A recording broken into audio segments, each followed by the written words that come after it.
करते चलेंगे। फैसलाबाद की एटीसी में 9 मई मुकदमात पर समाअत हुई। अदालत ने 185 मुलजिमान में से 108 को सजाएं सुना दी हैं। अदालत ने उमर अयूब, शिबली फराज, जरताज गुल को 10-10 साल कैद की सजा सुनाई है, जबकि फवाद चौधरी और जैन कुरैशी को मुकदमात से बरी किया गया है। अहम खबर है, फैसलाबाद की एटीसी में 9 मई के 3 मुकदमात पर समाअत हुई है और अदालत ने 185 मुलजिमान में से 108 को सजाएं सुना दी हैं। मज़ीद तफसीलात क्या हैं जानते हैं शकील हबीब से। जी शकील, सजाएं सुना दी गई हैं और अहम जो लीडरशिप है उमर अयूब, शिबली फराज, इनको 10-10 साल कैद की सजा सुनाई गई है।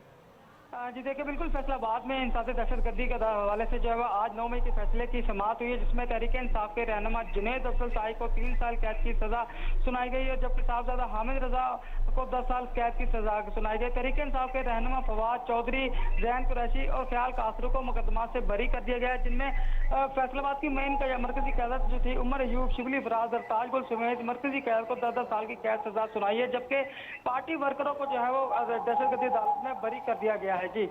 ठीक है शकील, बताइएगा 9 मई के मुकदमात थे, तो कितने मुकदमात के फैसले आज दिए गए हैं? जी, ये फैसलाबाद में 4 मुकदमा दर्ज किए गए थे, जिनमें 2 थाना सिविल लाइन के, 2 एक थाना समनाबाद और 1 थाना गुलाम मोहम्मदाबाद के इलाके में दर्ज किया गया था, जिसकी आज 4 मुकदमात में 3 की समाअत हुई है, जिसमें जो है फैसला महफूज कर लिया गया था। पहले आज उसका फैसला सुनाया गया, जिस पर जो है वो तमाम लीडरशिप को फैसला मरकजी क़यादत को जो है वो 10-10 साल की सजा सुनाई गई। ठीक है, हम देख रहे हैं कि 10-10 साल कैद की सजा सुनाई गई है, तो सबसे कम तरीन सजा किसको सुनाई गई है? ये तहरीक इंसाफ के जो है वो रहनुमा है, एमएनए भी है, जुनैद अफजल शाही, जिनको जो है वो 3 साल की सजा सुनाई गई है। सबसे कम सजा जो है वो इनको सुनाई गई है, बाकी जो है सबको 10-10 साल की। ठीक है शकील, ये भी बताइएगा, आपने बताया कि 2 मुकदमात में सज़ा सुनाई गई है, तो एक मुकदमे में कितने मुलजिमान को सज़ा सुनाई गई है, दूसरे में कितने मुलजिमान को सज़ा सुनाई गई है? जी देखिए, बिल्कुल ये 3 मुकदमात थे जिसका फैसला पहले महफूज किया गया था, उनमें से जो है वो आज उनका फैसला आ गया है, जबकि एक मुकदमा जो था उसमें जो थाना गुलाम मोहम्मदाबाद में दर्ज किया गया था, उसका अभी फैसला बाकी है ना। ठीक है शकील, नाज़रीन को एक दफ़ा फिर बताइएगा ये मुकदमात क्या थे और इसकी डिटेल्स भी बताइएगा। जी देखिए, बिल्कुल ये फैसलाबाद में 9 मई में जलाओ घिराव के जो वाक़े पेश हुए थे, जिनमें असास इदारों को जो है वो नुकसान पहुंचाया गया था, जिस पर जो है वो ये 9 मई के तहरीक इंसाफ की जो मरकजी यहाँ पे कैदत थी उनके ऊपर ये मुकदमा दर्ज किए गए थे। तो सानिया 9 मई एक बड़ा वाक़या था, जिसमें जो है वो ये मुकदमा दर्ज हुए थे, उसका जो है आज एक अहम फैसला आया गया है फैसलाबाद एटीसी अदालत की जानिब से, जिसमें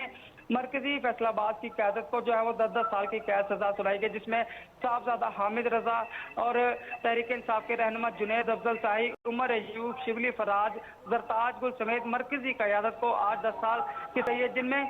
फवाद चौधरी, जैन कुरैशी और ख्याल कासरो मुकदमा से बरी कर दिया गया है। जी ठीक है शकील, एक दफ़ा फिर बताइएगा कि हम जो लीडरशिप है पीटीआई की, उनमें कौन कौन शामिल है? जी, ये अहम जो है वो लीडरशिप में उमर अयूब, शिबली फराज, जरताज गुल समेत जो है वो ये क्या शाह महमूद कुरैशी जो है वो इनमें शामिल थे, जबकि जो है वो जैन कुरैशी है उनको जो है वो मुकदमा से बरी कर दिया गया है। बाकियों को तमाम को जो है वो 10-10 साल की कैद की सजा सुनाई गई है। तहरीक इंसाफ के कोई भी यहाँ पर जो है वो कारकुन जो था वो यहाँ पर आज अदालत में पेश नहीं हुआ, तो जिस पर जो है पहले ताखीर हुई फैसला सुनाने में, अब जो है वो फैसला वो सामने आ गया, जिसकी वजह से इनको 10-10 साल की ये सजा सुना दी गई है। ठीक है शकील, फवाद चौधरी और जैन कुरैशी को बरी किया गया है, इन पर क्या मुकदमा थे, इसकी तफसील भी बताइएगा। बिल्कुल, ये मुकदमात भी इन पर जो है वो मुकदमा 9 मई के हवाले से अफसाने के थे, क्योंकि इनकी लीड ये कर रहे थे इस हवाले से अपनी तमाम रिलीज को फैसलाबाद की, तो इन पर जो है वो लीड करने के इल्जाम में इनको जो है वो ये सजा सुनाई गई है कि इन्होंने उनको पीटीआई रहनुमा वर्करों को उकसाया, इदारों पर जो है वो हमलावर हुए, जलाओ घराव किया, तोड़फोड़ की, जिस वजह से आज इनके ऊपर जो है मुकदमा ये फैसलाबाद में दर्ज किए गए थे, उसका जो फैसला सामने आ गया। जी ठीक है शकील, ये भी बताइएगा कि जिस तरह से टोटल जो बताया जा रहा है कि अदालत ने 185 में से 108 मुलजिमान को सज़ा सुनाई है, तो इसमें कम तरीन सज़ा भी आपने बताई वो है, तो अगर इसको डिवाइड करके देखें तो ज़्यादा सज़ा जो है वो 10-10 साल कैद की है, तो कितने लोग हैं जिनको 10 साल कैद की सज़ा सुनाई और कम तरीन सज़ा, और उसको अगर देखें तो वो रेशो भी बताइएगा। ये सिर्फ एक ही जो है वो रहनुमा तहरीक इंसाफ के जुनैद अफजल शाही हैं, जो कि एमएनए थे फैसलाबाद में, उनको 3 साल की सजा सुनाई गई है। बाकी जो है वो 6 लोगों को जो है वो 10-10 साल की सजा सुनाई गई है, जिनमें हामिद रजा, उमर अयूब, शिबली फराज, जरताज गुल जो है वो शामिल हैं, और बाकी जो है वो 3 लोग जो है वो फवाद चौधरी, जैन कुरैशी और ख्याल अहमद कासरो है, जो कि यहाँ पे एमपी थे, उनको जो है वो बरी कर दिया गया है। ठीक है शकील, जिस तरह से ये 9 मई के मुकदमात ही हैं, तो ये केस कब से चल रहा था, इसकी डिटेल्स और फैसला कब महफूज किया गया था? जी ये गुज़िश्ता जो है वो समाअत जब हुई थी इसकी जो है वो 26 तारीख को उसमें जो है वो फैसला महफूज कर लिया गया था कि फैसला सुनाया जाएगा, लेकिन आज उसका जो है वो फैसला सुनाया जाना था। सुबह से ही जो है फैसलाबाद दहशतगर्द के बाद जो है वो सिक्योरिटी को हाईलाइट कर दिया गया था। फैसले की समाअत में ताख़ीर होती रही क्योंकि कोई भी क़यादत यहाँ से जो है वो मरकज़ी क़यादत में से कोई भी नहीं पहुँचा दहशतगर्दी अदालत में, कोई ना कोई वर्कर वहाँ पर आया ना कोई क़यादत में से आया, तो जिस पर जो है वो इंतजार करने के बाद आज दहशतगर्दी अदालत के जज ने जो ये फैसला सुनाया और उन्हें 10-10 साल की कैद की सजा सुनाई। ठीक है, अब आज भी कोई मरकज़ी क़यादत वहाँ नहीं पहुँची, तो जिस तरह से ये लीडरशिप है, अहम नाम है, उमर अजूब है, शिबली फराज हैं, ज़रताज गुल है, पीटीआई की जानिब से कोई रद्द-ए-अमल सामने आया या कोई प्रेस कॉन्फ्रेंस? अभी तक तो है फिर ऐसा कोई जो है वो नहीं लाएमल दिया गया उनकी जानिब से, क्योंकि किसी किस्म का कोई भी जो है वो पीटीआई की क़यादत में से कोई राब्ता नहीं हो पा रहा। तो अभी फैसला आया है, फैसले के कुछ देर बाद ही अभी उनका कोई लाएमल होगा, कोई प्रेस कॉन्फ्रेंस कोई करता है, क्योंकि फैसला बाद में जो है वो ठीक है शकील, बहुत शुक्रिया। हमारे साथ इस वक्त मौजूद हैं advocate supreme court Chaudhary Naseer Kamboh. बहुत शुक्रिया सर वक्त देने के लिए। आज अहम फैसला हुआ है और हमने देखा कि अहम लीडरशिप जो है उमर अजूब और शिबली फराज जैसे नाम, इनको 10-10 साल कैद की सज़ा सुनाई गई है, इसको कैसे देखते हैं आप? जी बिस्मिल्लाहिर्रहमानिर्रहीम। देखिए जी 9 मई जो था वो पाकिस्तान की तारीख में एक स्याह बाब के तौर पे याद रखा जाएगा और मैं समझता हूँ कि बहुत बड़ी ज्यादती थी कि फोर्सेस पे जो है और हमारे शोहदा जो है उनकी यादगारों को जलाया गया, गिराया गया।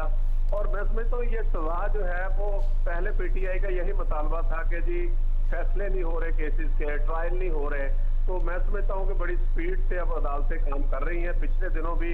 एक फैसला आया जिसमें जो था पीटीआई की क़यादत कुछ लोग जो है उनको सजाएं भी हुई, लेकिन वहीं पे शाह महमूद कुरैशी जो है उसको बरी भी किया गया। इसी तरह आज एक फैसलाबाद का केस था, वहां पे भी फैसला आया जिसमें ज़रताज गुल साहिबा हैं या शिबली फराज हैं या दीगर लीडरान जो हैं उनको सजाएं हुई हैं, लेकिन उसके साथ आपने देखा है कि जैन कुरैशी को और फवाद चौधरी को और देगरान जो है उनको बरी भी किया गया है। मैं समझता हूँ कि कानूनी प्रोसेस है और दहशतगर्दी की अदालत जो है वो पाकिस्तान के कानून के तहत और आइन के ताबे जो है वो बनाई गई है और इसके फैसले के खिलाफ आपको जो है वो लाहौर हाई कोर्ट में अपील का इख्तियार हासिल है और उसके बाद जो है आपको उस फैसले लाहौर हाई कोर्ट के फैसले के खिलाफ सुप्रीम कोर्ट में अपील का इख्तियार हासिल है। तो ये एक लीगल प्रोसेस है जिसका जो रोल था, जिसने किया उसको सजा हुई और जिसके खिलाफ शहादत प्रोसिक्यूशन नहीं दे सकी वो बंदे बरी हो गए हैं। तो लिहाजा मैं यहाँ पे यही गुजारिश करूंगा कि ये एक लीगल प्रोसेस है और इस लीगल प्रोसेस के जरिए जो है जिसने जो किया है, जो बोया है, आज वो काट रहा है। लिहाजा इसको सियासी बनाना और इसकी बेस पे लोगों को मुश्तिल करना या इस पे बयानियां बनाना, ये मैं समझता हूँ गलत होगा, मुल्क दुश्मनी होगी। ये पीटीआई को और बानी पीटीआई जो है वो उनको जो है वो अब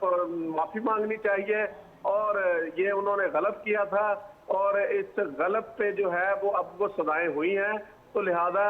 जो है वो हमदर्दी का बयानिया या मजलूमियत बयानिया नहीं बनता। ये अंडरस्टूड बात है, मुल्क के सलामती के अदारों पर जो है आप हमले करेंगे, जब कानून को हाथ पे लेंगे, जब अपने शोहदा की जो यादगारें हैं उनको जलाएंगे, गिराएंगे, तो फिर उसके मुताबिक जो कानूनी तौर पे रास्ता बनता था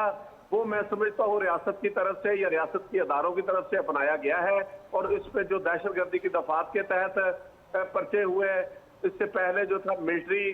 कोर्ट्स बनाई गई और उन कोर्ट्स को जो है सुप्रीम कोर्ट ऑफ पाकिस्तान ने लेजिटिमेट भी किया और उसके तहत सजाएं हुई। और उसके बाद दहशतगर्दी की अदालतें हैं वो भी पिछले दिनों सजाएं हुई थी, कुछ बरी हुए थे और अब भी जो है फैसलाबाद या इस्लामाबाद से कुछ सजाएं हुई हैं और कुछ लीडरान बरी हुए हैं। तो लिहाजा अपील का फोरम है तो सबको वो फोरम जो है वो अपनाना चाहिए और अपना highest forum supreme court of Pakistan तक जो है वो अगर कोई समझता है कि वो बेगुनाह है तो उसको वो रास्ता अपनाना चाहिए। लेकिन ये इंतहाई जो था 9 मई का इकदाम जो था,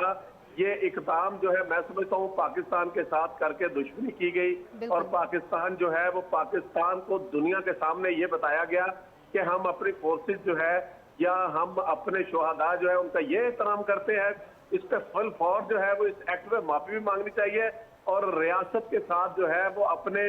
गलती का इतराफ करते हुए पीटीआई या बानी पीटीआई को आगे ठीक है, चलना बहुत चाहिए। शुक्रिया advocate supreme court Chaudhary Naseer Kamboh update कर रहे हैं।